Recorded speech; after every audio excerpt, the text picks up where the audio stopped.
ఓం నమో భగవతే వాసుదేవాయ. ఆత్మబంధువులందరికీ నమస్కారం. 463వ నామం వీరబాహు. అంటే పరాక్రమం కలిగిన బాహువులు గల స్వామి. బాహువులు అంటే చేతులు. పరాక్రమం కలిగిన స్వామి గనక వీరబాహు అన్నారు.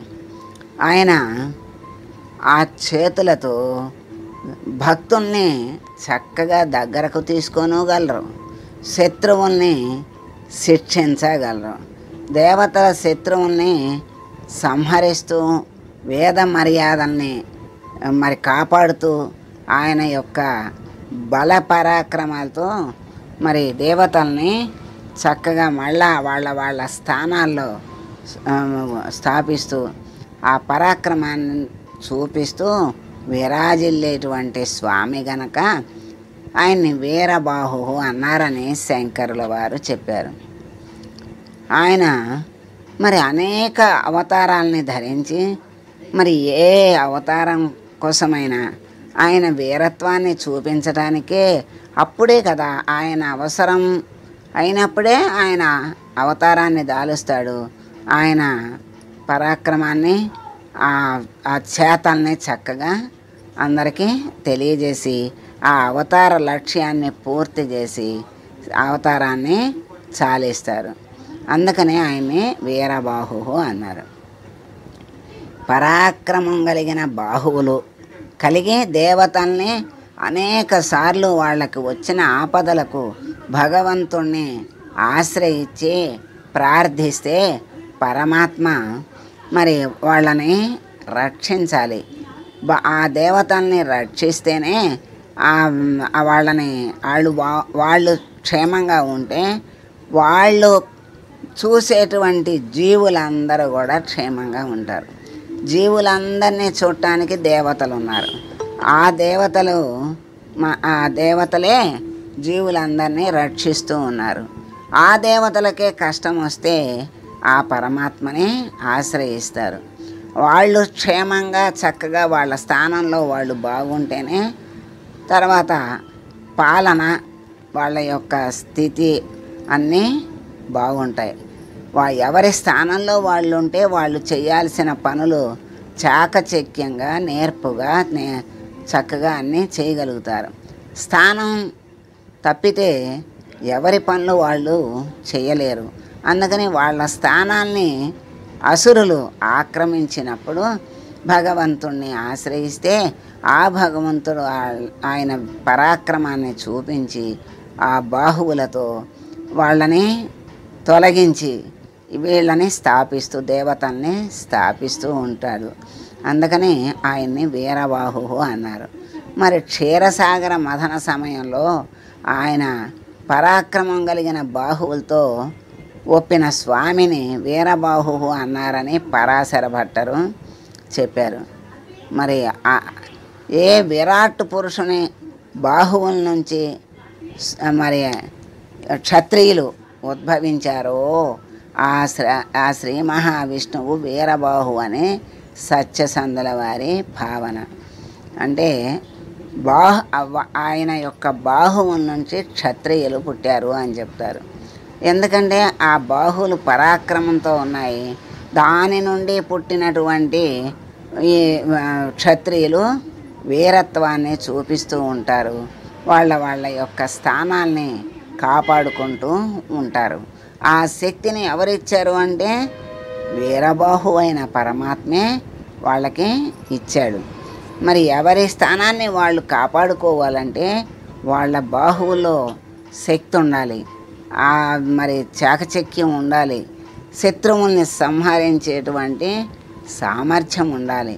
అవన్నీ కూడా ఎవరికైనా ఆ క్షత్రియుల్లో ఆ బాహువులకి ఆ పరమాత్మే ఆ శక్తిని అందిస్తూ ఉంటాడు. కనుక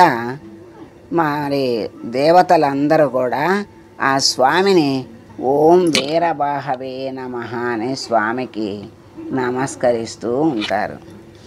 అట్లా పరమాత్మ అనేక కార్యక్రమాల్లో అనేక అవతారాల్లో రామావతారంలో ఆయన యొక్క చాకచక్యం, ఆయన యొక్క వీరత్వం, ఆ బాహువులతో మరి ఆయన క్షత్రియుడే.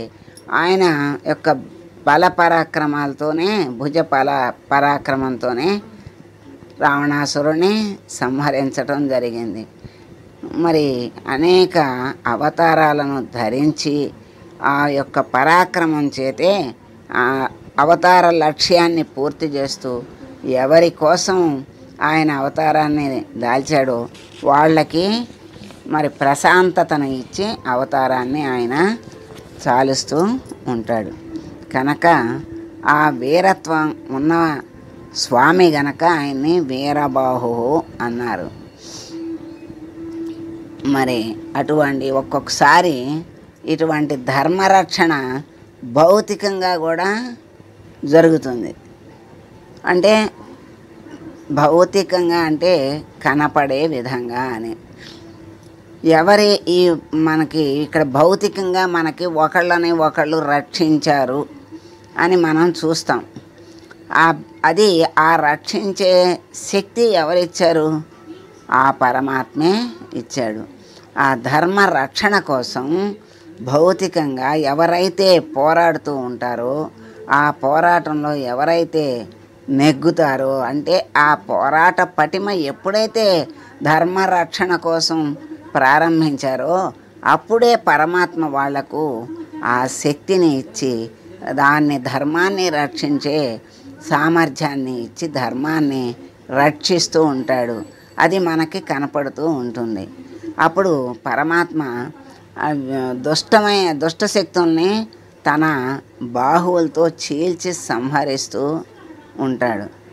అంటే మనం చూసాం కదా, నరసింహస్వామి అవతారంలో హిరణ్యకశిపుణ్ణి ఎట్లా గోళ్లతో చీల్చి చెండాడి మరి ఆయన్ని సంహరించాడు.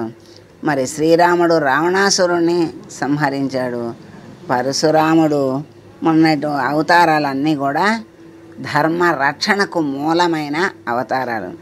ధర్మం కోసం దుష్టుల్ని చీల్చి చెండాడి వాళ్ళ యొక్క బాహు పరాక్రమాలతో మరి జయించి జీవులందరికీ కూడా శ్రేయస్సుని, ప్రశాంతతను, ఆనందాన్ని దేవతల దగ్గర నుంచి జీవుల వరకు కూడా అంతర్యామిగా భౌతికంగా మనకి అనేక అవతారాల రూపంలో ఎన్నోసార్లు ధర్మరక్షణ చేస్తూ ఉన్నటువంటి స్వామికి మనం నమస్కారం చేసుకుంటూ వీరబాహు అయినటువంటి స్వామిని మనం వేడుకుంటూ, స్వామి ధర్మం కోసం అధర్మం మీద మరి పోరాడి దానిని జయించగలిగేటువంటి శక్తి సామర్థ్యాలను నీవే కల్పించి ఆ ధర్మాన్ని ఉద్ధరించి జనులందరి హృదయంలో జ్ఞాన ప్రకాశాన్ని ప్రకాశింపజేసి అందరినీ ఉద్ధరించు స్వామి అని వేడుకుంటూ మంగళం పాడదాం. మంగళం కౌసలేంద్రాయ మహనీయ గుణాత్మనే సర్వలోక శరణ్యాయ సాధురూపాయ మంగళం. ఓం